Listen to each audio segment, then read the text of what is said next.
Well, greetings and shalom, everyone. I know I look like crap, but it's been a long day of work, and I got caught up in a very beneficial conversation, unexpected, with an individual that I'm just barely acquainted with. It was good.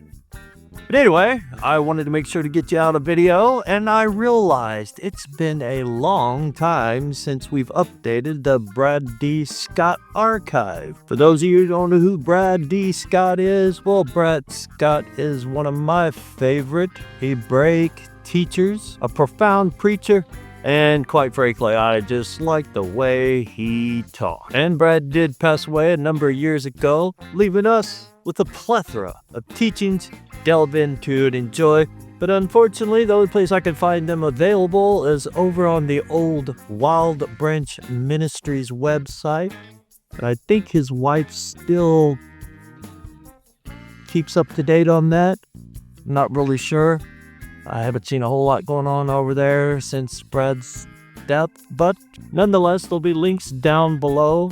You can go check out some of that over there. But his archive of videos were in an old AV format, and while they're perfectly viewable over on his website, I haven't seen any of them available here on YouTube. Just little snips and bits and pieces here. And I really think that his magnum opus of teachings, his library that he accumulated before he passed away, is well worth preserving and sharing. And henceforth, after that lengthy, long-winded introduction, here we are. This is part 4 of the current series. And without any further ado, to give your ears a rest from my lengthy introduction there, and to give my old back a rest, because quite frankly, it was a long, hard day of raking and weeding today. And this old back's giving me some trouble. So I'm going to kick back with some refreshments and my bean down on my lap. Got bean on my lap there. Yeah, it's co-piloting away. And sit back and enjoy this here teaching from Brad Dee Scott. Well, shalom and welcome back to the house, the family, and the piece of land. Some of you have already noticed over time here that I pretty much go about 150 miles an hour, so we got a lot of stuff to continue to cover here, so no fluff in the beginning. Let's just get right back into where we were when we left off last time. We were talking about the meaning of the word paths of righteousness, for example, in Mizmor or Psalm 23, verse 3, agol. And we're talking about some of the meanings of that.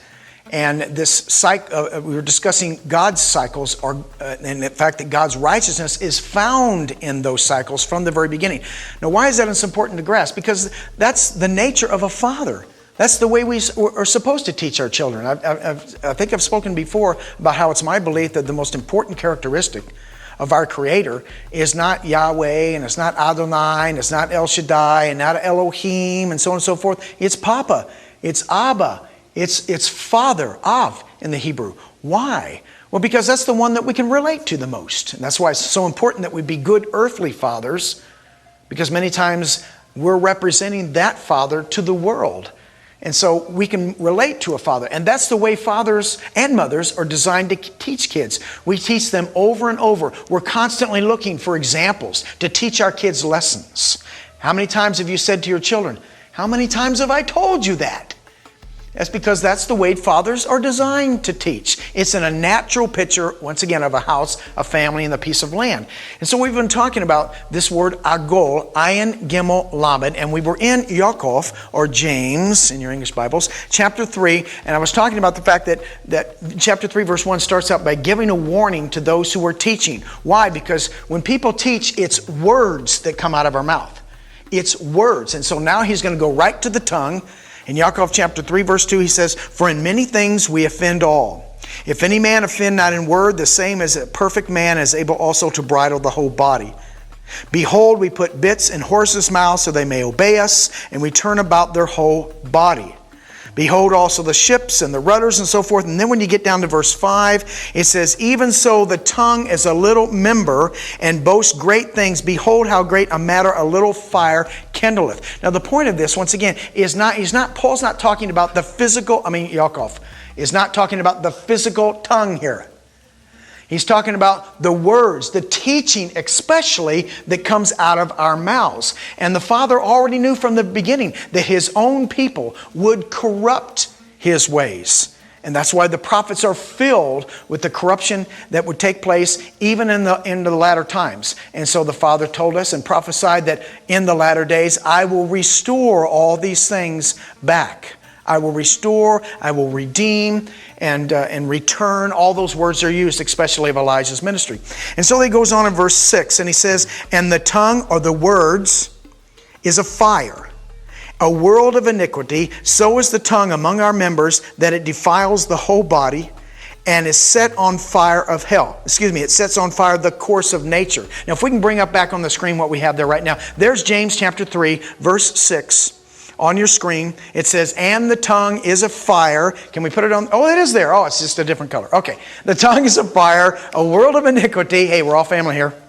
And the tongue is among our members, that it defiles the whole body and sets on fire. Notice this phrase, course of nature, and it is set on fire of hell. So Yaakov here is very serious about what's written here. He says it sets on fire the course of nature. Now that English phrase, course of nature, in the Hebrew is this phrase right here. Course of nature. In Greek it says, ton trakon tes genesios. Ton trakon tes genesios. Can we put it up on the screen here? Literally, it's the cycle of Genesis.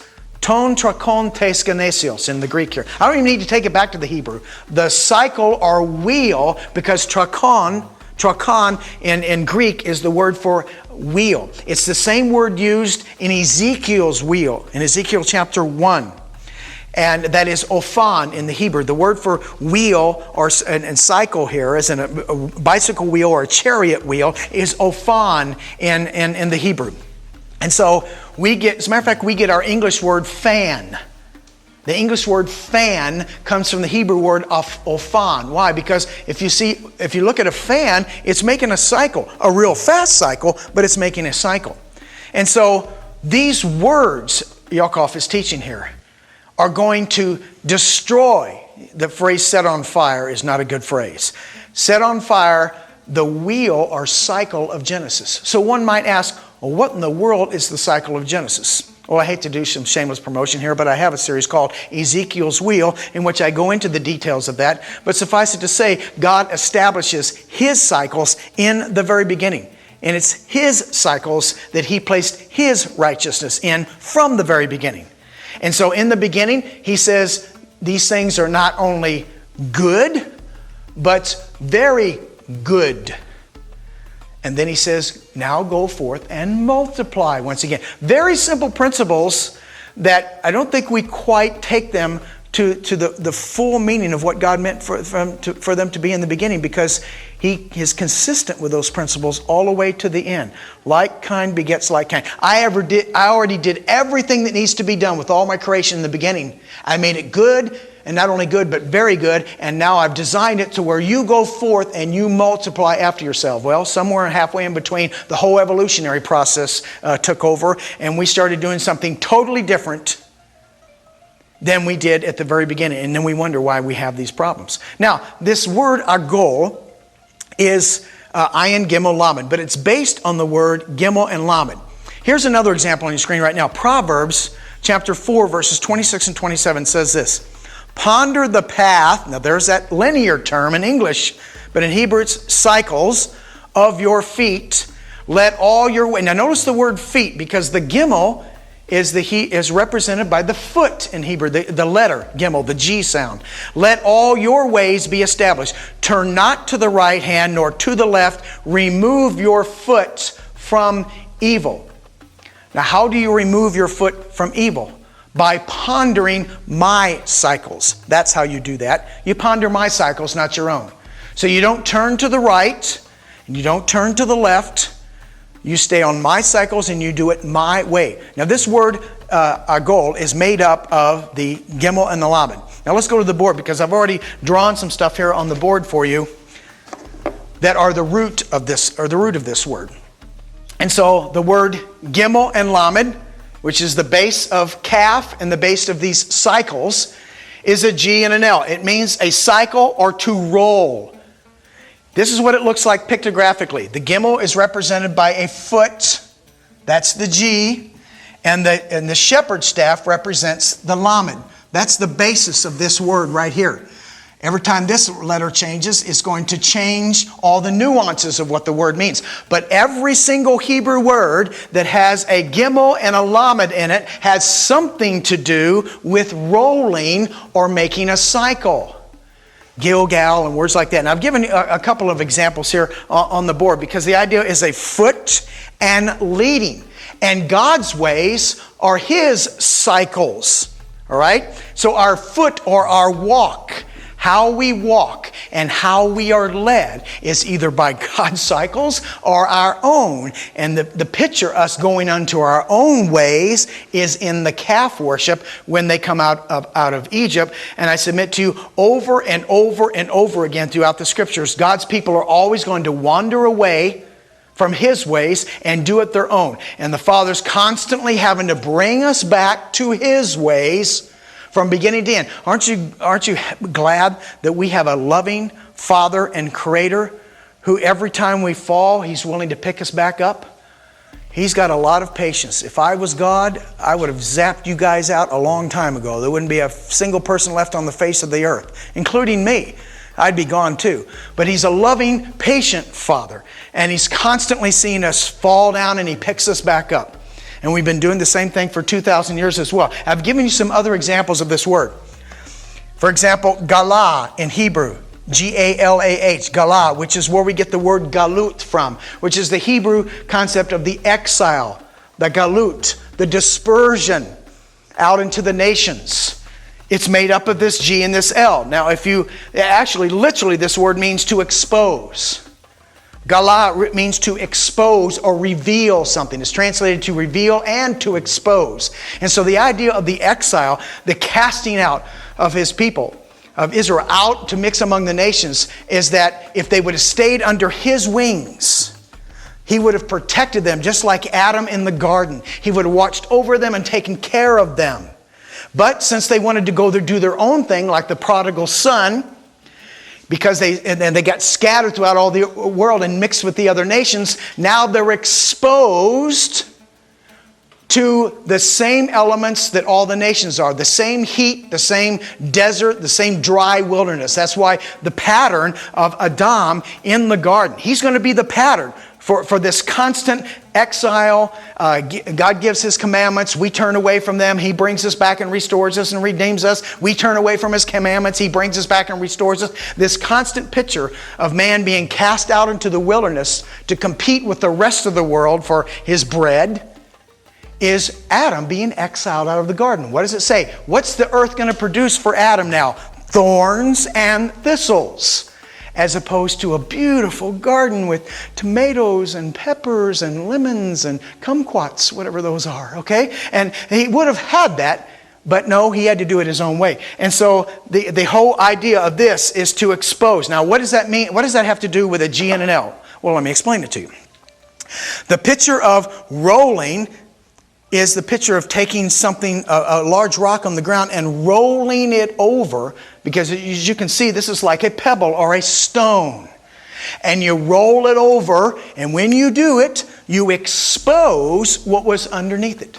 How many of you have done that? How many of you walked through the woods and so forth and seen a rock on the ground and taken your foot or something, or hand, and picked up that rock and rolled it over? And as soon as you do, boy, if there's a bunch of bugs and spiders and stuff, and they're running all over the place. Why? Well, they're in this nice place that we'd like to be, the darkness, and now you've exposed them to the light. Expose. Okay? And they don't like that. So the idea of exposing in Hebrew is related to a rolling something. This really all does make sense when you begin to put these beautiful pictures together. They're natural things that we do all the time. We don't have to throw them into a sea of abstractness. If we take them back, they're very simplistic little things in the beginning. It's man that's made a mess out of it. As a matter of fact, I remember several years ago doing a conference or a seminar somewhere, and in between the sessions, a man walks up to me. Very tall, lanky man, wearing coveralls. I think he was in his early 70s. He was wearing coveralls, and he had a straw hat on. I mean, he had everything but the corncob pipe.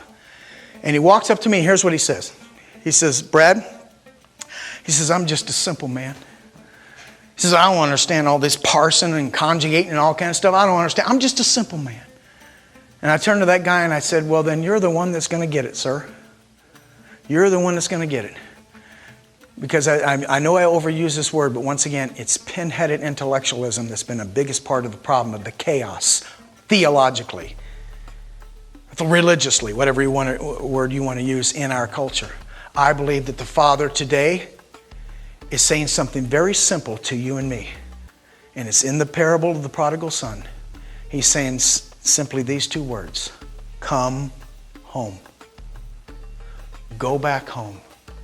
Go back to the house and the family and the piece of land. You've wandered off and you've made a big complicated mess, because my yoke is easy and my burden is light, the Messiah said. He says my commandments in 1 John are not burdensome.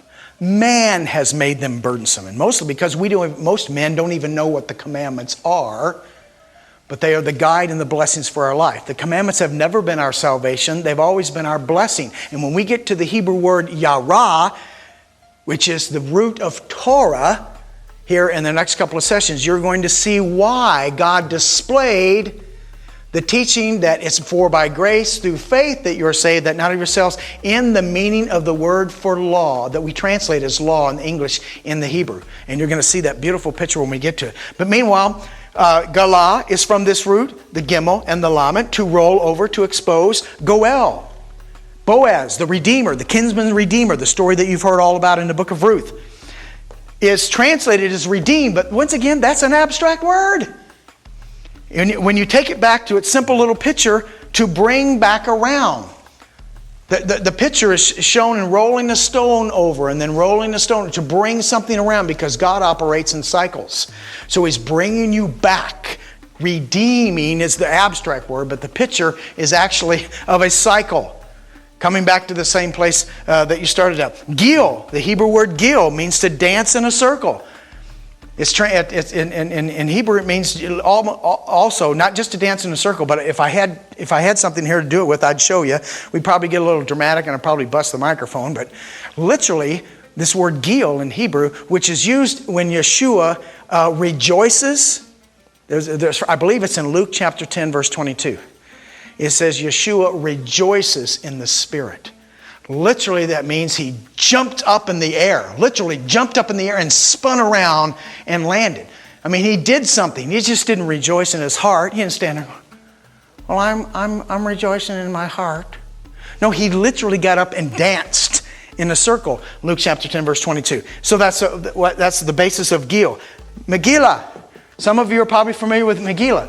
That is the Hebrew word for a scroll. A scroll. Why? Because scrolls you roll up and unroll. You roll them in and you roll them out. So that's the Hebrew word for a scroll. So can you see the G and the L in the midst of that word? This just puts the mem just puts it as a noun and the feminine ending there, but it is a scroll that's being talked about here. And it just so happens that this scroll, the way a scroll is designed, immediately follows the teaching of Ezekiel's wheel. In Ezekiel chapter 1, it teaches us a vision of a wheel within a wheel, a cycle within a cycle, a faster cycle, a yearly cycle, and then a life cycle on the outside.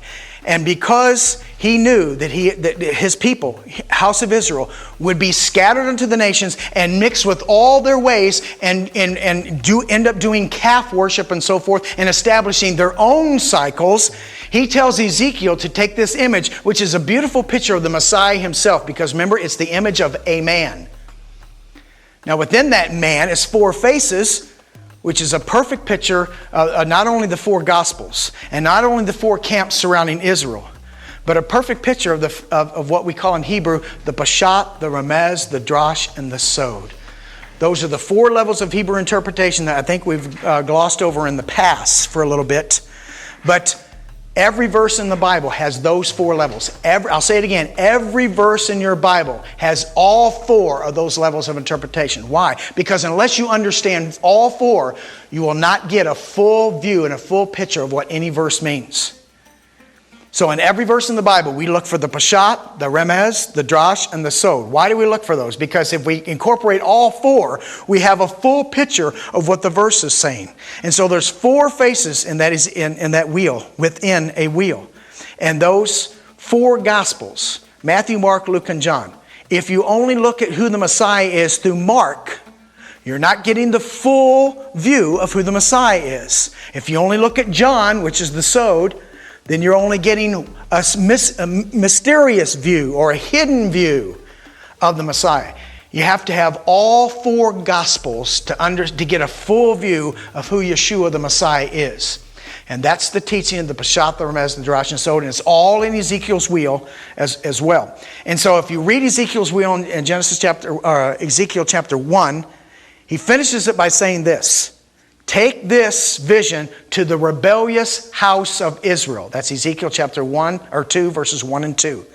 Take this vision to the rebellious house of Israel. The rebellious house of Israel was represented by Ephraim, whose symbol was a calf, which means to make a cycle.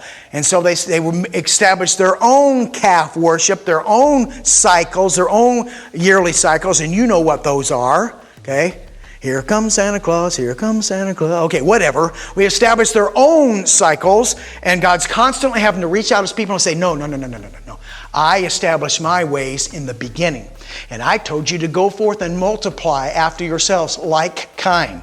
So I've got to restore these cycles back unto you. I've got to restore my ways, my statutes, my ordinances, my Shabbat, my appointed times back to my people in the latter days. And so he says, take that to Ephraim, if you will, or Samaria, or Joseph, all same words for the house of Israel. And then he follows it by talking about a scroll written within and without, in the front and the back of a scroll. Scrolls contain what? Words. And that's one of the reasons why Hosea said in chapter 14 we quoted earlier, that when you turn from your iniquities and you return back to Yahweh, he says, take with you words when you turn back to Yahweh. And I submit to you that's one of the reasons why this beautiful language that began things in the beginning, that's very pictographic, very concrete, all has meaning in a house, a family, and the piece of land, he's going to restore back in the latter days so we can return back to the house the same way the prodigal son did in the parable, to go back to the house. And that's all understood in these simple principles. Now, I submit to you once again that if we do things cyclically, the way it's designed is if there's a tree right here and we keep God's ways, then we pass by that tree every time we keep his ways. Every time we keep his cycles and do it his way, we pass by this tree. If we think like Greeks, linear thinking, we pass by the tree and we went on to the next thing. But the way God established his cycles in the beginning is so we could be taught the same thing over and over and over again. So we would establish a little trench, a little track in the ground, so we would do things naturally. And he also designed it to where if there's something in that tree, like there's a little something sitting on the branch here, if we keep his cycles, one of these days we see something on that branch we never saw before. We never saw before. How many of you in your life have read your scriptures over and over and over again, and then one day you see something in a verse and you say to yourself, you know, I've read that verse 100 times and I never saw that ever before. See, if you do things God's ways, he gives you opportunity after opportunity to see it. If you think like man does, on to the next thing as we evolve and progress and so forth. You wouldn't have seen it. But God's way, you'll see it every time. I submit to you that what the Father is trying to say in these latter days is this is the way I teach all of my word. in all of these things from the very first word, not just the very first chapter, not just the very first book of the Scripture, but from the very first word of Scripture. God has been teaching us the same things over and over and over again. So then, in the end of time, we will stand before God with no excuse. That's the point. Okay, we're talking about these cycles. Now we're going to go on to Ezekiel. In Ezekiel, we have the following phrase, and then we'll finish up with this verse in Ezekiel 37, 16, and 17, and then we'll come back to this on our next show. It says, "Moreover, you son of man, take thee one stick and write upon it, for Judah and for the children of Israel, his companions. Then take another stick and write upon it for Joseph," remember that the stick of Ephraim, for the house of Israel, his companions. And once again, Joseph and Ephraim and Samaria all speak of the 10 tribes. And it says, "Join them one to another," into one stick, for they shall become one in your hand. Now I'm going to read it again, very slowly this time. "Moreover, son of man, take thee one stick." That word stick in the English, in Hebrew is eitz, the Hebrew word for a tree.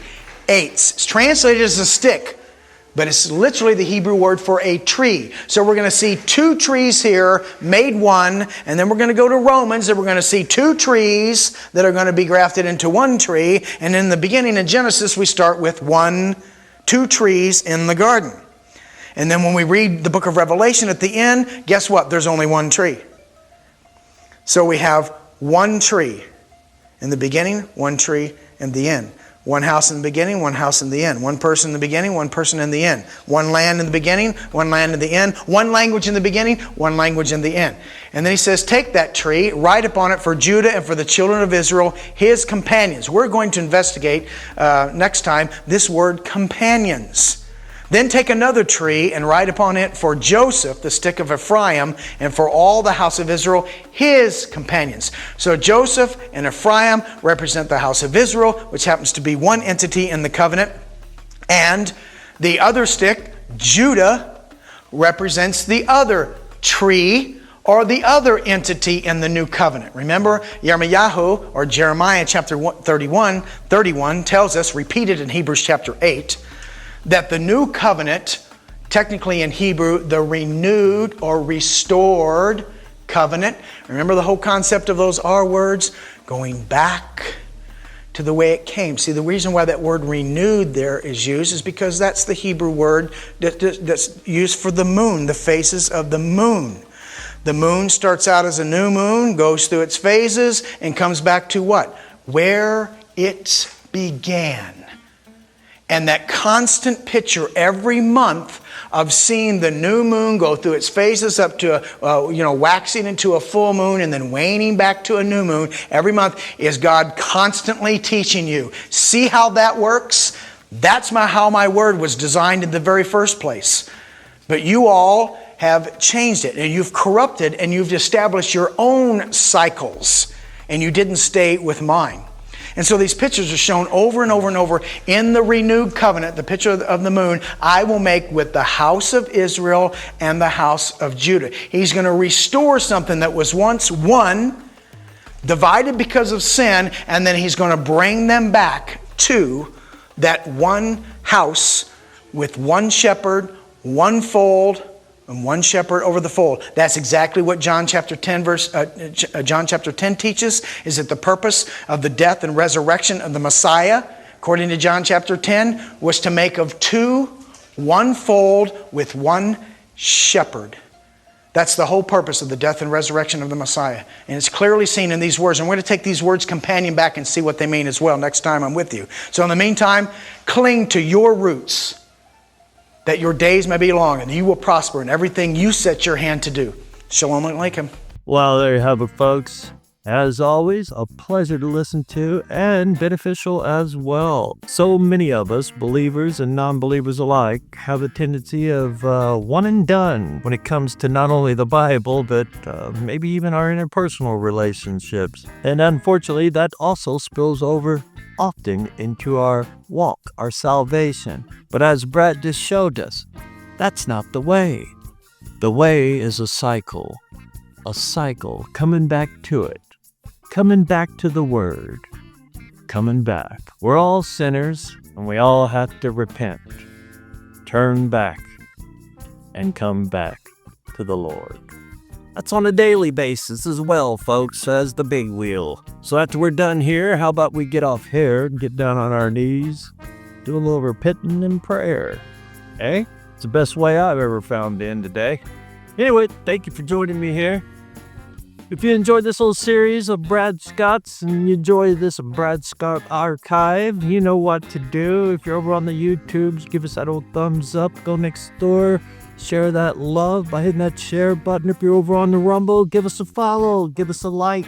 No matter where you're at, what platform, make sure you ding those bells, push those buttons, click those clicks, all that good stuff, so that we can share this here message with others who might benefit from or simply enjoy listening to Brad teach and preach. I hope to see you here next time, and until next time, get out of here, go ride your bike, if your weather permits and your physicality is able, and read your Bibles. Until next time, Abba willing. Shalom, shalom.